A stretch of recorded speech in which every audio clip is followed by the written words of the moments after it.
สบายดีตอนเศร้าทุกคนมือนี้เนาะตัวกอกำลังจะไปส่งเด็กๆอยู่โรงเรียนส่วนสาวน้อยเอโนล่ากระดมหมอนกอดเนาคือเก่าเอื้อยหงน้อยก็เป็นผู้ใหญ่แล้วเนาะทุกคนเดี๋ยวนี้ก็รู้สึกว่าเวลาหนาผ่านไปไวอีหลีแป๊บเดียวนะลูกใหญ่เป็นสาวละแต่มาฮอดเฮือนเนาะตุกก็ฮีบมาอนามัยห้องรับแขกเลยเพราะว่าห้องรับแขกขี้ฝุ่นค่อนข้างหลายเลยทุกคนอีกอย่างเฮือนตุกเนาะมันก็เป็นเฮือนหน้าทางเด้อนามัยมื้อนี้มื้ออื่นก็ขี้ฝุ่นมาละก็จักสิเฮ็ดแบบใดตอนนี้ก็เป็นเวลา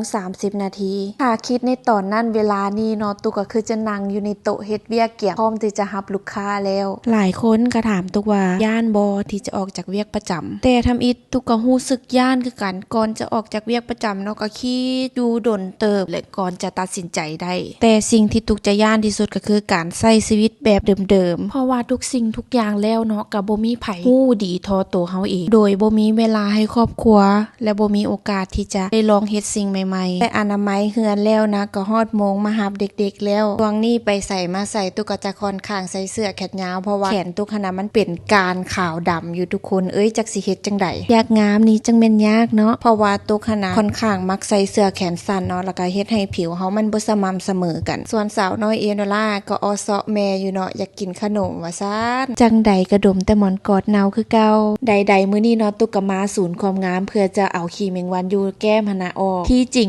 ตุกก็คิดมาโดนแล้วแหละว่าจะเอาออกดีบ่มามื้อนี้เนาะก็ตัดสินใจมาเอาออกเลยและนี่ก็แม่นภาพบรรยากาศภายในห้องสปาที่ตุกจะมาเอาขี้แมงวันอยู่ในแก้มออกเนาะผิวหน้าตุกเนาะแห้งๆทุกคนบ่ได้บำรุงอีหยังเลยช่วงนี้นะขั้นตอนนี้ตุกขอสปาหน้าก่อนเด้อเพื่อผิวที่ชุ่มชื่นตอนนี้ตุกก็จะมาทายาซาปะไว้เนาะประมาณ20นาทีบ่คิดว่าจะได้เอาขี้แมงวันออกหลายขนาดนี้หลังจากที่เฮ็ดแล้วก็บ่รู้สึกเจ็บเลยราคาที่เอาออกก็ประมาณ130 บาททุกคนว่าแนวใดแพงบ่ตัดจบกับสมุนไพรอินโดนีเซียสนใจทักมาเลยเด้อมีสินค้าพร้อมส่งแล้วเจอกันในคลิปต่อไปเด้อทุกคน